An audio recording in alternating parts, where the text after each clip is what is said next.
वो हरदम सत्संग पसंद है, जिसको सत्संग हरदम पसंद है,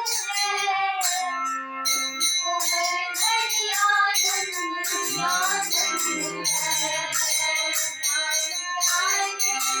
जिसको पसंद है, उसको हर घड़ी आनंद ही आनंद है।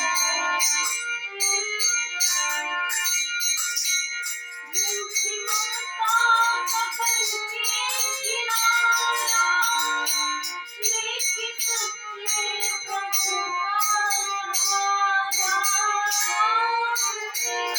आज करके किनारा, प्रभु का